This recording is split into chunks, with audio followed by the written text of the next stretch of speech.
Okay. My name is rightly Kavengo Matundu. Speaking from Kenya in Nairobi.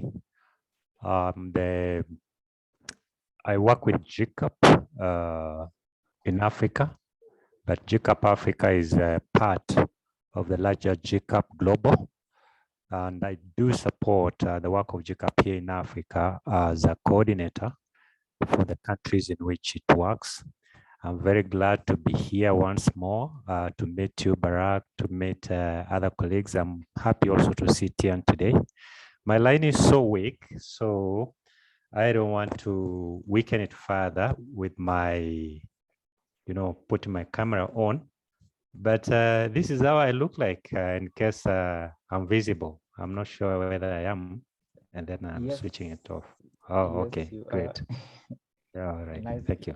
Nice to have you here, Kavengo.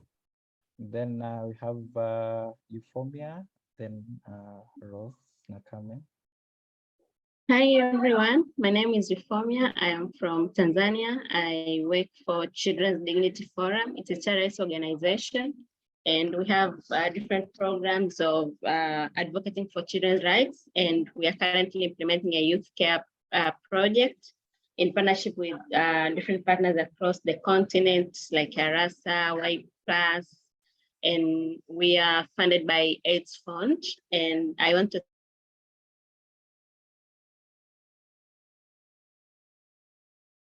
of you. Thank you.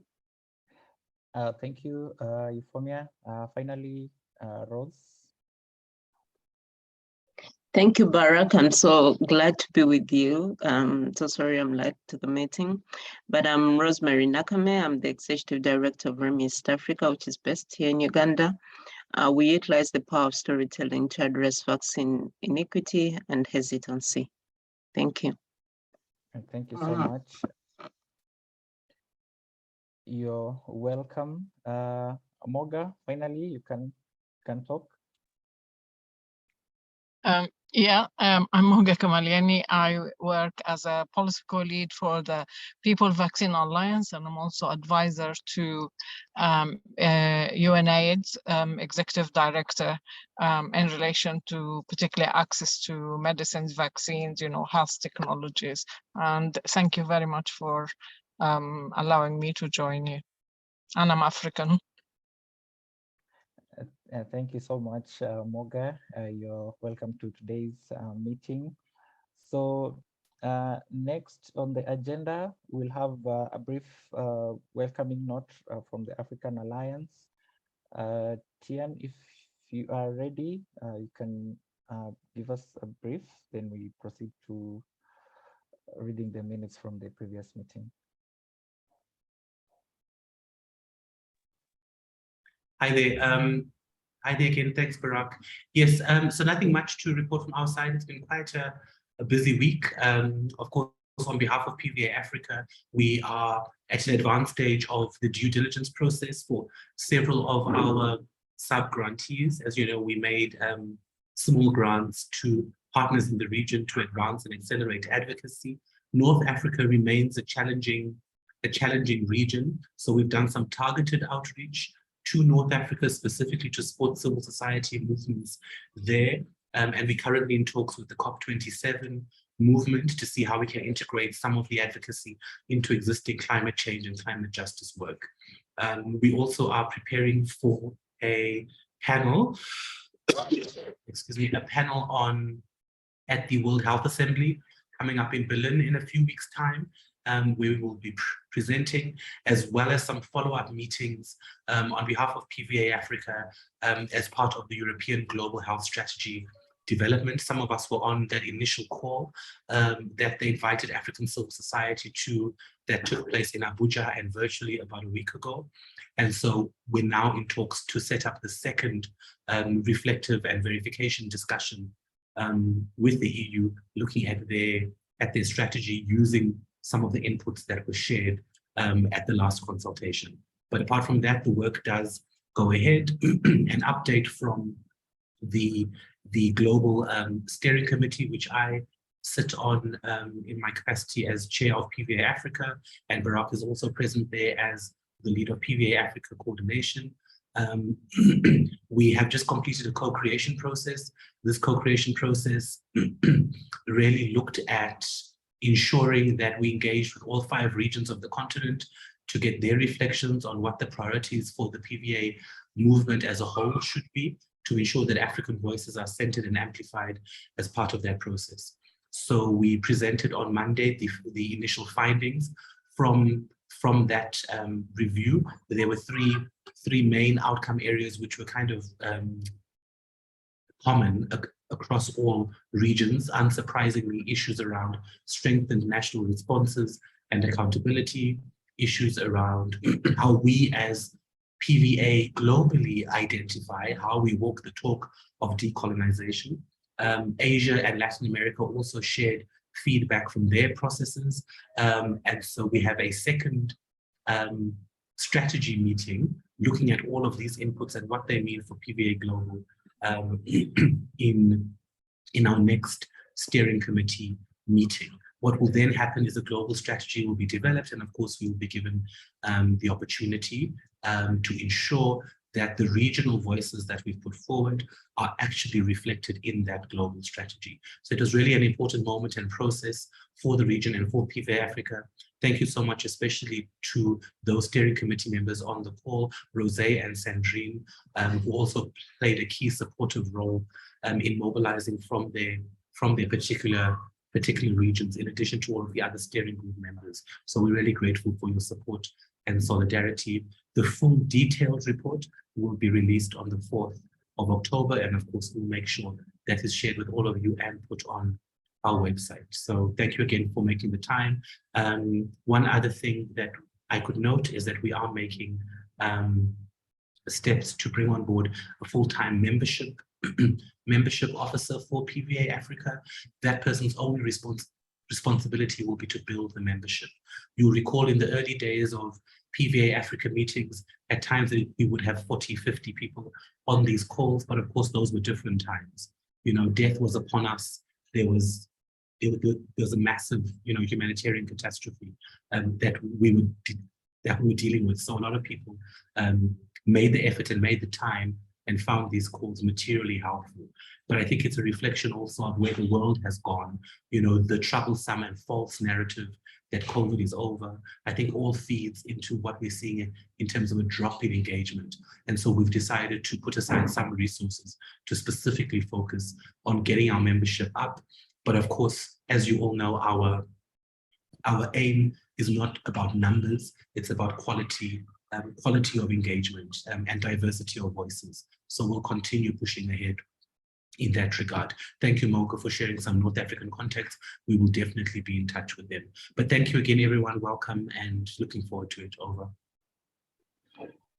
Yeah, thank you so much, Tian, for that awesome welcoming note and the updates, including key upcoming updates for the next quarter.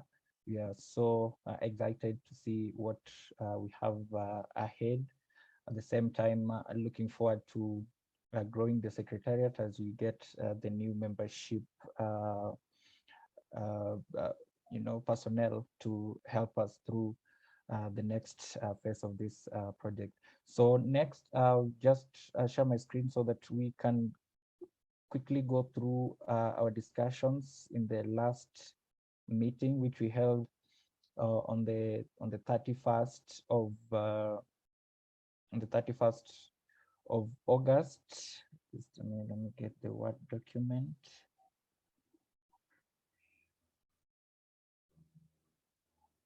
Here we are.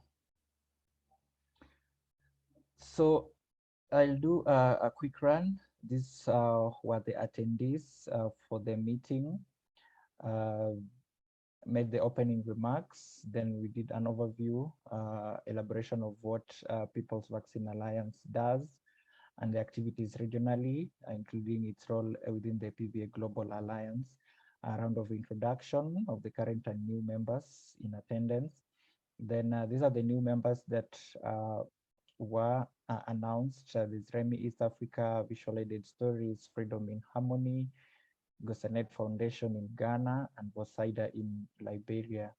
So this list to be shared with the coordinator of the People's Vaccine Alliance Global, so that they can be included in the group as members of the People's Vaccine Alliance. Then updates the CSOs once their membership within the PVA Global is registered, and guide on the way forward, like including joining the working updates on how they can join the specific working groups within the Because I alliance. don't know how else you can go. Yes. Okay. Yeah. Sorry, Margaret, you're saying something? Okay. Then there was updates from the continent, and Rosemary gave an update from Uganda. So a quick one, Uganda is at 56% of immunization at round 3 of the vaccination campaign. The round 4 is underway, where the strategy is to vaccinate children from the ages of 12 to 17 years with an emphasis of the J&J vaccine that is expiring on December 2022. So there are mop-up campaigns in both rural and urban areas by the Ugandan Ministry of Health. Then the COVID-19 testing minimized due since it is not a requirement unless one is traveling, and considering it comes at a cost of 40 USD, a large population cannot access. A challenge in Uganda. And then Kavengo gave an update on the monkeypox status in DRC, not authoritatively reported, but the COVID-19 vaccination is still very slow due to the conflicts in the east of the Democratic Republic of Congo. So it is affecting also the western part of Uganda, which borders the DRC. So there are still other reasons like that affecting the uptake, including conspiracy theories about the vaccines. And then the DRC government is also not supporting the vaccination process as much, and the communities also lack information. So the discussion went on. There should be a lot of advocacy on the vaccines by door-to-door mobilization, talking to people and addressing their fears and reasons around the vaccination. That was of Basi. Then only 13% of healthcare workforce have been vaccinated. So there's need to find measures on how to increase these numbers. There is a massive expiration of vaccines. Thus, there should be the production of vaccines with a longer shelf life, which will again be added with timely advocacy when the vaccines are stocked up after Uganda experienced a massive stockouts. That was an update again from Rosemary. Then government should do their mandate of mobilizing their citizens with the assistance of CSOs and NGOs by practicing the best practices from the countries like Mauritius on the COVID-19 interventions. That was Kavengo. So then for the PVA Africa highlights, the COVID-19 advocacy support grants gave an update. It attracted 178 applications. 5 organizations were shortlisted after the screening process, and they are going due diligence before they embark on the projects. Then a meeting will be convened to introduce the 5 shortlisted sub-grantees, and then we'll publish their names on the website and social media platforms, as well as share with the PVA Global. So this was an update again from the PVA Global New Strategy Development. There's need to revise the previous strategy, which was previously based on TRIPS waiver to reflect other emerging issues. We had regional representatives working on the respective drafts, which will be finalized by Global, so that these priorities can be included in the PVA Global strategy.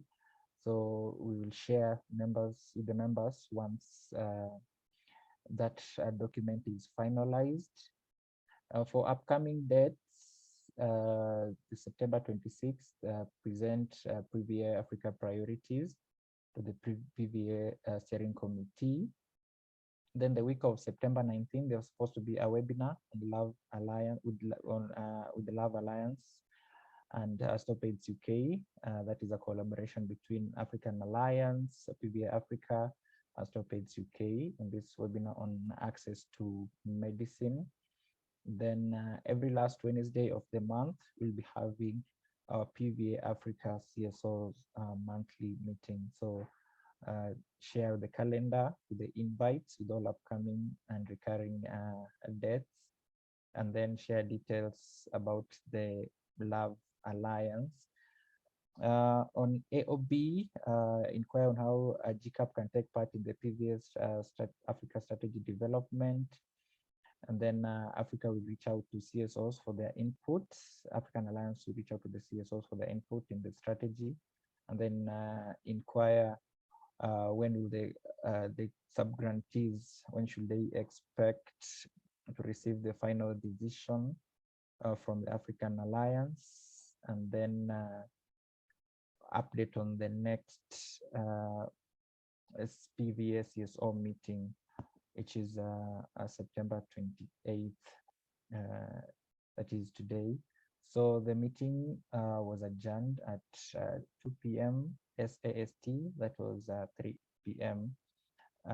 East Africa time. So these were the minutes. We'll go through any arising issues out of this, or matters arising, any question that will come. I know, just to give an update of, Tian has already given an update about the sub-grantees and the expected next steps. The next one is for the webinar or with the Stop AIDS UK and Love Alliance, supposed to be on access to treatment and testing. So we have scheduled it for the, we have not agreed on a date yet, but the team discussed on the first week of October, the week starting on 4th. We are developing the leaflet, the communication, the social media a toolkit for the same. So within the coming week, we should be reaching out to you with this content so that we can start publicizing it together with the agreed date and time. Then in terms of the PVA global strategy, our regional coordinators, that is the steering group, were working to support us in doing the same. So I'll just give a brief presentation about the process and how it went, because I know Tian has already introduced bits of it. So I would like us to know what it looks like, our contribution to the PVA global strategy. Any other question?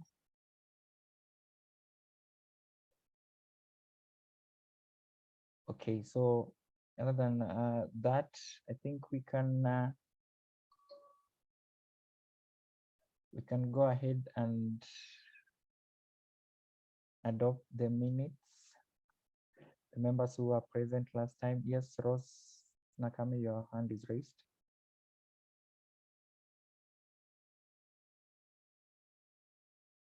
Thank you so much, Barrack, for the overview of the minutes for the last meeting.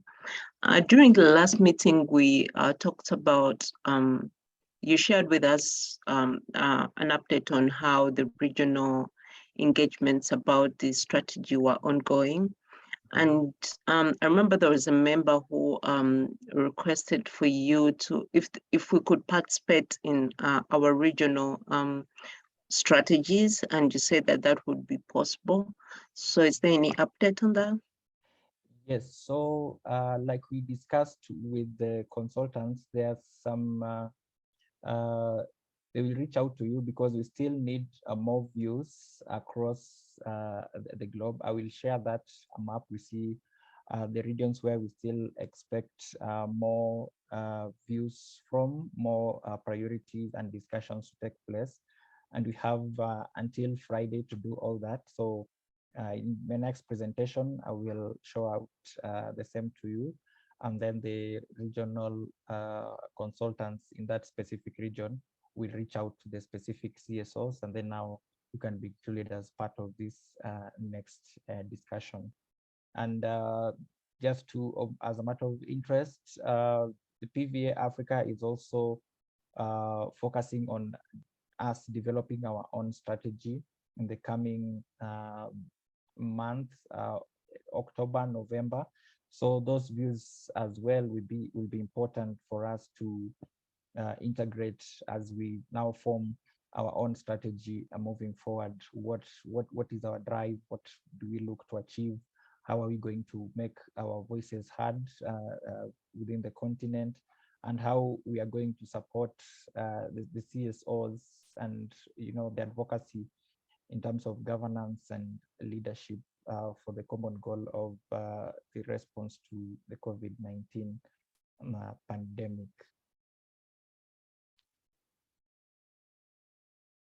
So if that answers your question.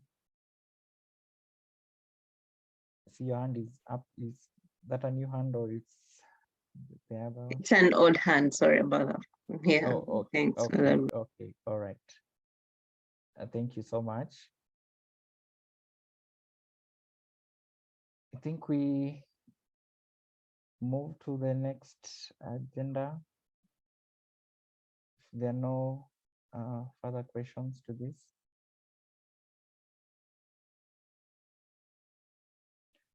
Okay. So next on the agenda is I'd like to do a brief presentation on the strategy that the co-creation process that we are working with the regional leads for the PVA global strategy. I'd like to just take 10 minutes to go through it so that we can all understand where we are at currently and the expectations for the next steps. Just a minute, let me share my screen.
Okay, here we are.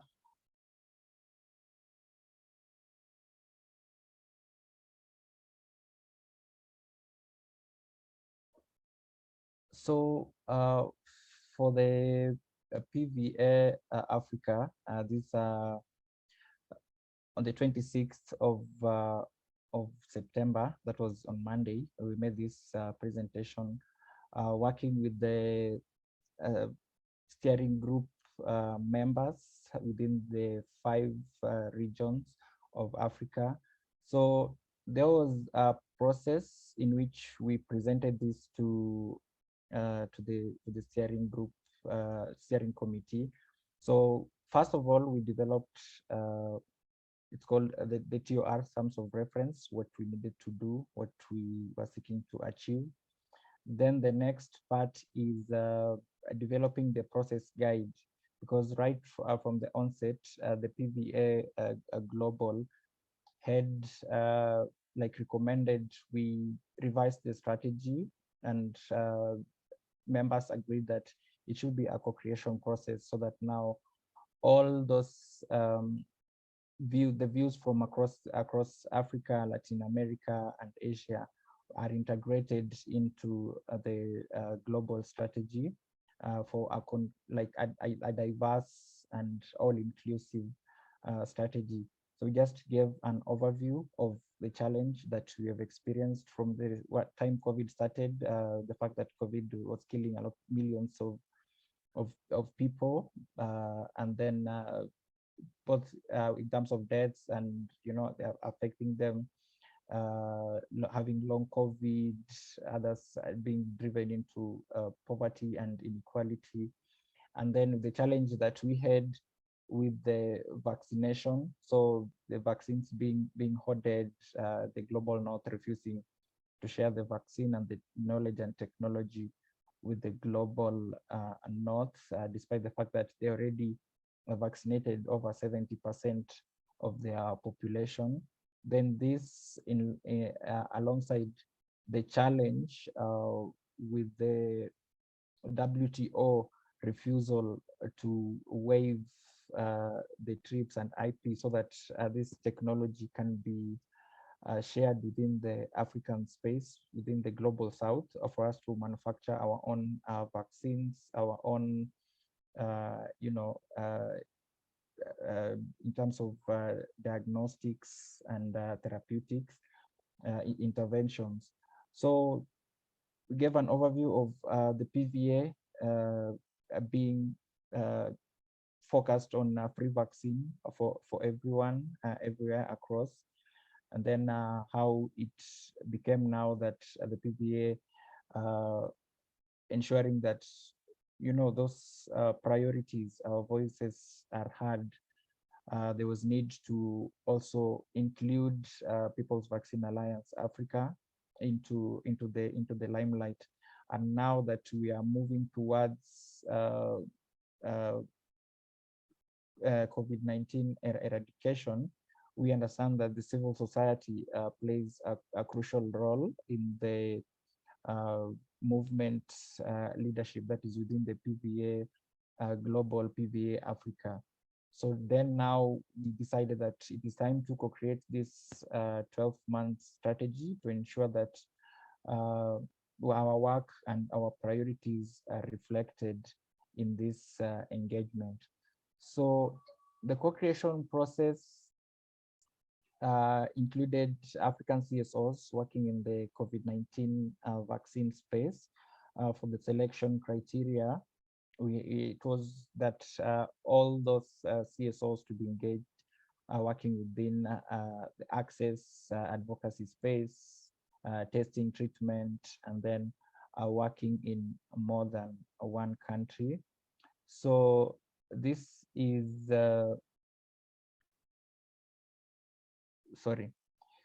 So this was one of the requirements, but we adjusted, understanding that within the indigenous and the grassroots organizations, they may not be necessarily working within one country. So we took the views from all that were available.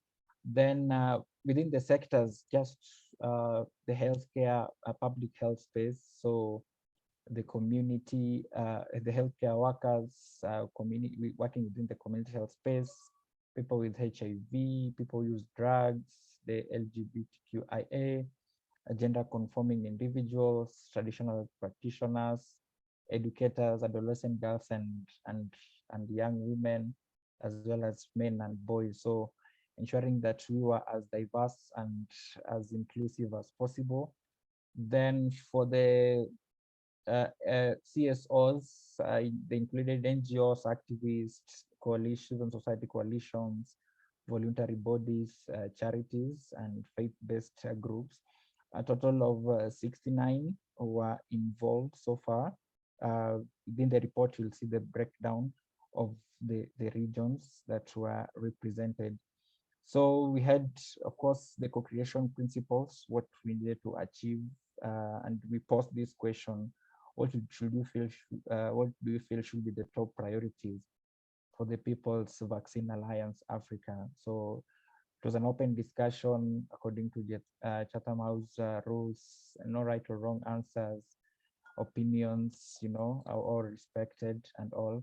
So the regional leads, the consultants, facilitated a 2-hour discussion session with the help of the volunteers. They were able to identify the priority areas, and then the writing team, which was the consultant and the volunteers, came up with the priority areas that they thought were important, and as discussed by the groups in charge.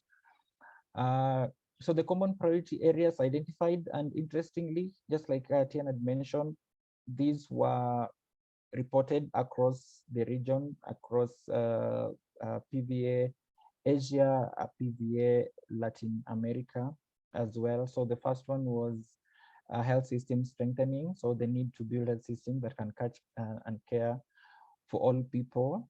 We have had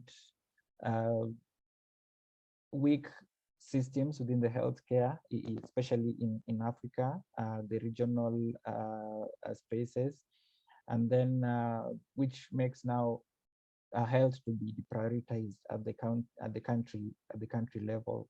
So as a priority, health, strengthening this health system so that it can take care of the needs that we have. The second one is equity in access to COVID-19 tools for communities in the global south. There's under-vaccination across the continent. From our previous meeting, we saw there was massive stockouts in Uganda. So the bit of national accountability, so in-country movement building and strengthening, and then intellectual property policy reform within the specific countries. And so these are just some of the strategies that I think will also form part of the People's Vaccine Alliance Africa strategy, so that we can support each other within our national struggles for equity. Then amplification of marginalized groups in their response. So policy geared towards inclusive pandemic preparedness and response in terms of gender, identity, class, race, all inclusive of these marginal voices. Then the maps of the countries engaged. So the green, these are the countries that were engaged in the discussions, and they gave their views. The ones in orange are yet to be engaged in the discussion for the final reporting. So as the leads do that final bit, then the remaining members who are not reached out will be reached out to, so that they can form part of these discussions towards the final report. And we understand that from it, no major deviations will be anticipated, because from the 5 regions, we are having like the same discussion points for the priority areas. Then there's some overarching contextual issues. So recognizing and sustaining the historical and ongoing work of access to medicines movement. So the historical and existing access to medicine advocacy, unpacking clearly the timelines, costs, and partnerships, how they would look like, and just making this happen to avoid any disfragmentation of the sector as it is. And then the second one is a shift to power. So the CSOs believed, we take that decolonized approach, and Tian also emphasized that as the meeting started, so that we can end the pandemic starting with ourselves. So there was a proposal to conduct power mapping of the PVA global leadership and decision making, then consider meaningful power shifts from the north the South leadership. So basically, a global North-based leadership structure and meaningful representation from the South as well. Then finally, there is this co-creation team that worked with us to develop these priority issues. We had the steering group led by Tian Johnson. We have Rose, who is in this call, Sandrine as well. Thank you so much. And then the others as well with their writing team, Onesmus from Yanaso as well. Then you have the secretariat collecting all this in doing the analysis and sharing with the team bits of review, and then a final submission to the global team. So in brief, that is it. So as a next step, like we mentioned, we'll release our final report by the 4th of October. This will all be shared with you, and then now we go to the next step of creating the PVA Africa strategy as well. So this one will be as inclusive as possible, like we have done this, and then I know we'll have time to get as much views as possible. We develop the strategy, then we can validate and adopt it for use for the next 2 or 3 years as we proceed with the COVID-19 response. So that is it. I take any questions.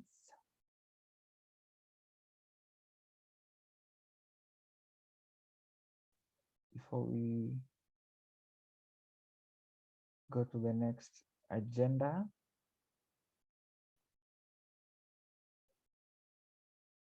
Okay, so I will share. Yes, Kavengo, go ahead. Thank you very much, Barrack. I think that was a very good overview of what good work you've been doing. I think really it addresses, or is an approach that if implemented or enriched, I think would give a very good approach of what is happening or how to tackle this situation or challenge here in Africa. Maybe I don't have a question. I think I have a comment. Yes. If along the process of developing this, it could also anticipate some unique situations which are not very uncommon here in Africa. For example, conflicts, areas caught in conflict do not seem to prioritize, the fight of COVID as they do the physical fight that they find themselves engulfed in.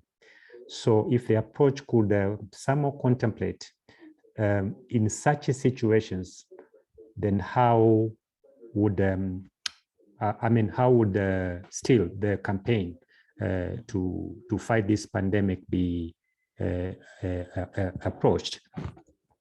I think maybe there is a whole huge part of Africa, like the Sahel region, for example, and our neighbors here, Barrack, Somalia, the part that is controlled, for example, by, what is it, Al-Shabaab. I don't think they care so much about the COVID, unless somebody, or there was a unique strategy that is different from the one used in relatively calm countries like ours here, so, and as you said earlier in your presentation of the previous notes, parts like the Eastern DRC, for example, and the entire Sahel belt, that is one thing. The other unique situation is where a more lethal, health issue arises, like we are hearing about Uganda and the outbreak of Ebola. I think people now are more scared about Ebola, and for good reasons. Would there be, or can this strategy contemplate how the fight will still continue even under those circumstances, because whether people fear Ebola more or fear war more than they do COVID, COVID will still continue doing what it has been doing since it came. So if you can think of something like that. Thank you. Yeah, thank you, Kavengo. And yeah, I agree with you, because you have these challenges, especially within, DRC, Eritrea, Somalia, where we have conflicts. And I think as now for the African strategy, and then as we do the final report, these issues will include there, so that the team can discuss in depth. And I will also suggest this during the steering committee meeting next Monday, about what do we do with the areas of conflict, and not only in Africa, but other places where we still have these challenges. And then amidst of a public health emergency threat coming in, then how do we navigate with the two COVID? Exactly. Including floods like you saw in Pakistan, for example. Yes, with the disasters are coming in place, because once all this take place, then everything to do with COVID stops, the vaccination stops, testing and treatment stops, so that people can focus on other bits. So it calls for a deliberate strategy formulation and policy in action, so that whenever this happens, then the response to COVID also proceeds. Yeah, so thanks a lot, Kavengo, for that additional inclusion. Any other question? Yeah, right. So I think we can proceed. The next agenda was supposed to be updates on the Act A evaluation progress, and Onesmus just texted me. He had double booked for the meeting, so he will give the presentation on our next meeting coming on the last Wednesday of October. So I think from the Secretariat, that should be it. I know we were to get some country updates from Tanzania. Mohammed, I don't know if, yes, Ross, before you go to Mohammed, Ross, go ahead. Your hand is raised. No, I wanted to just beg your pardon on the clarification of how the strategy can be adopted to other pandemics like Ebola, which is happening in Uganda. Thank you. Okay, sorry, you come again, so that it can be clear. No, I was just seeking pardon on the explanation you gave to Kavengo on how the strategy, the COVID-19 strategy, can be adapted to other pandemics. Yeah. Oh, yes, yeah. Like I said,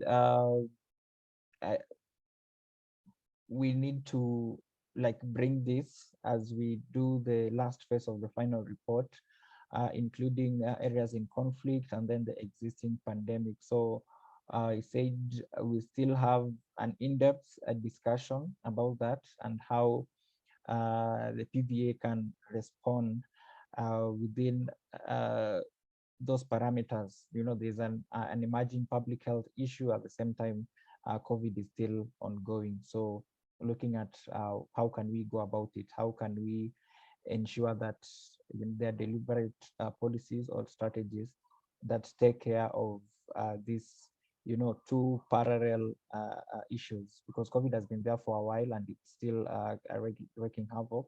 At the same time, like you see for Uganda, there is Ebola. There are places where natural disasters and calamities are still causing havoc. So in those contexts, what should be our response and what should be our act as we protect the lives of the marginalized and those who need these services more? So I know in the final report that should be part of it strategically, so that now it can be implemented across those specific areas, because I know there are CSOs that are working in those specific areas that we have mentioned.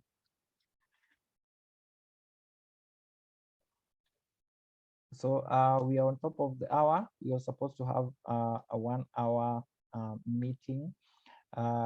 We can get one quick update from Tanzania, just 2 minutes, and then now we can close this up if at all there is no AOB. So Mohammed, do you have any updates from Tanzania in terms of COVID-19?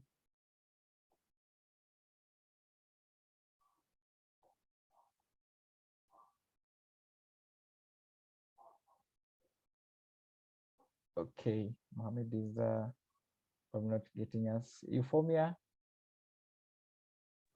in terms of yes, Mohammed, go ahead. Okay, sorry.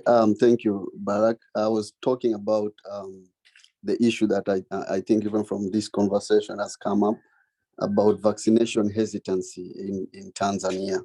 And Tanzania, like other African countries, were regarded as a danger of under-immunization, with lower levels of routine vaccine uptake and trust in vaccination. This has been a problem, and most of it can be seen from the ground where we have low demand. Most people do not want to take the vaccination, especially in marginalized communities. And this is mostly facilitated by misinformation about the preventions and the vaccine. And so at Visual Aided Stories, what we've been trying to do with these communities is reach to them using the power of arts, specifically murals, where we, transform locations and attach a message in an artwork, so that the message can actually speak to the people in the community. And we have seen throughout time, since 2020, when we started this campaign, the Zingatia COVID-19, we have seen that most people actually take immediate action. It's a huge reminder, and it increases the believability of the issue at hand. And so most people, when they encounter this mural, they try to interact with it, and in a way they reflect on it. And so at the end of it, we want to see immediate action, people having dialogues about it, starting in their heads, and just the community being involved. And so it's been a tough job, but I think we've really done a good job in reaching these communities. And we are hoping with the help of African Alliance, we'll be able to reach further communities, especially in the Lake region, where majority are fishing communities, low literacy. And so visual arts on big public walls are going to have a huge impact. And it just reinforces what Tian was saying about having quality engagement and diversity of voices. So yeah, I thought this will be something that will be very interesting in the next couple of months. Yeah, thank you so much, Moha. And yeah, I know there's the challenge of information and within the marginalized areas, which also came out as part of the strategies that we should engage. How do we reach these marginalized people? You're talking about the fishing community down within the lakeside. How are we getting this information out to them so that they can have access to not only the vaccination, but testing and treatment as well? And yeah, I'm happy that within your space, you're working to ensure that this information is out. I know I paid you a visit the other time and looked at the murals and the communication that you're giving out to the public, and we are happy to support in any way we can in the coming weeks, so that we can have this impact out within the Tanzanian community. Thank you so much for that brief update on Tanzania. Winile, welcome. We are just winding up. think we'll share the minutes and the recording once our admin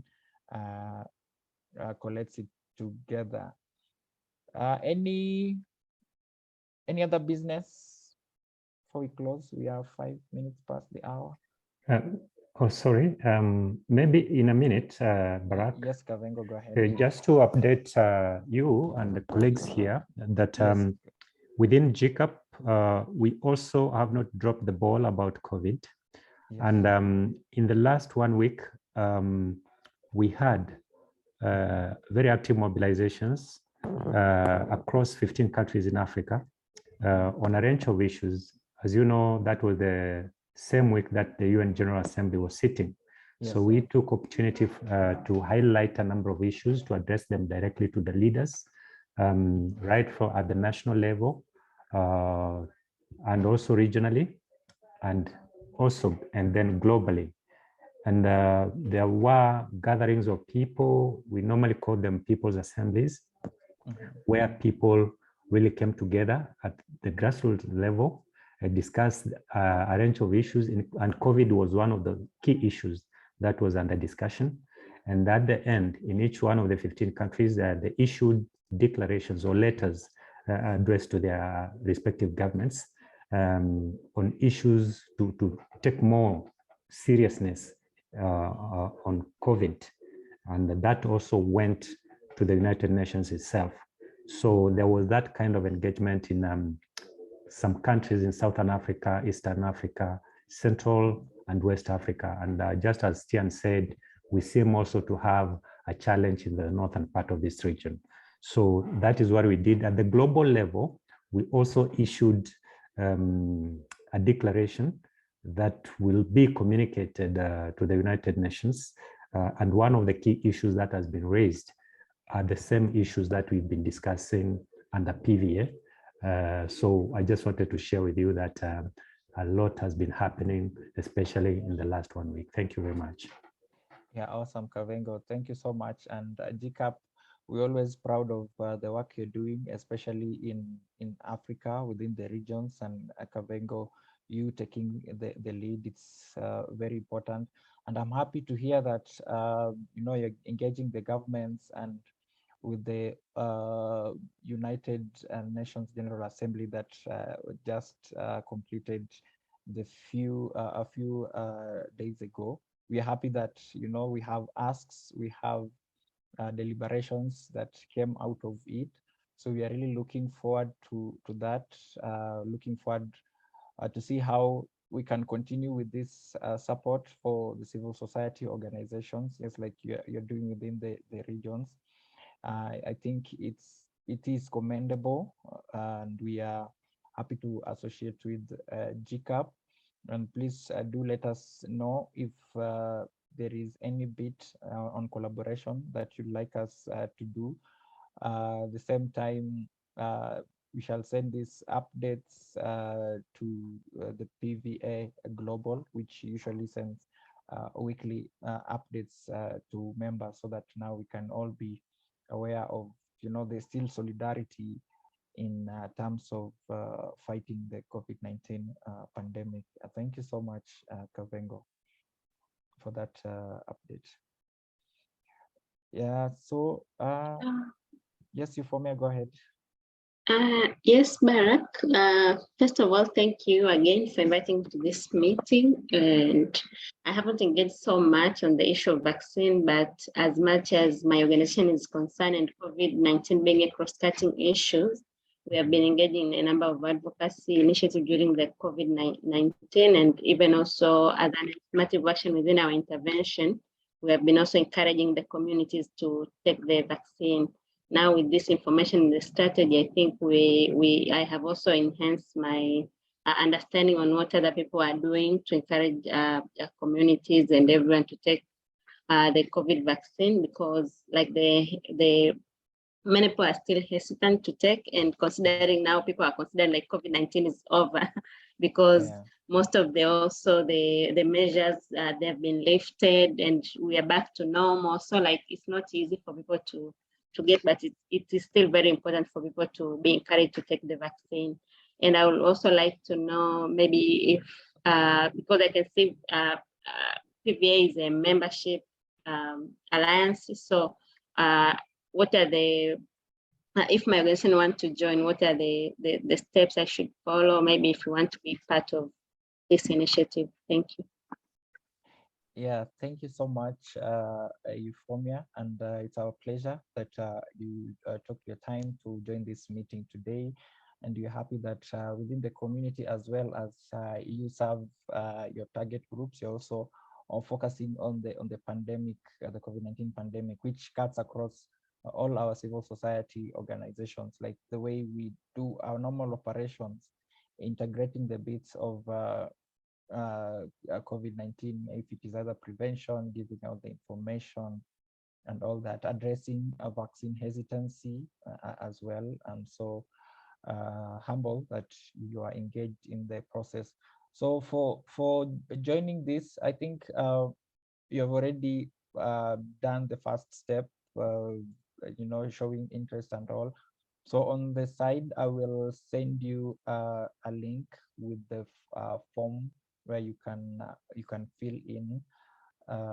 Then there's some, understanding the mandate, what is expected of you, and then we'll go to the next step. That is, it's just the approval. Like, yeah, we have this new team, new members in the alliance. The same with the other alliance. I already submitted the names to the PVA Global. So once, it's just that the last week they've been busy, but hopefully this week it should be done. Then the approval process will be complete. Then it can now be all members of the alliance. But by the fact that you are already engaged in COVID-19 related activities, advocacy and all, that means you're already doing what the alliance envisions. You're already engaged in activism, you're already engaged in giving information to the target population that you are looking at. So congratulations for the work that you are doing. So within this week, we'll be finalizing the action points that we have, including integration to your views on the global strategy, and as we work towards the PVA Africa strategy as well, we'll give priority to the members here for their views and inputs into what other priorities besides what we have discussed do we want to see moving forward. So I've taken it into your specific time. Apologies from the members who left, who had other bits to attend to. For me, I'll close the meeting, and I look forward to providing you with the recording, the minutes, the presentation that we had, and then the final report for the global strategy, as well as working with the regional leads to reach out to you so that you can have your views as well integrated into the global strategy. With that remark, please feel free to give any other information, or we can close the meeting at 3:15. Then the next meeting should be, just do a quick check, on the 26th of October 2022. So thank you all for your time, and I wish you a nice afternoon ahead.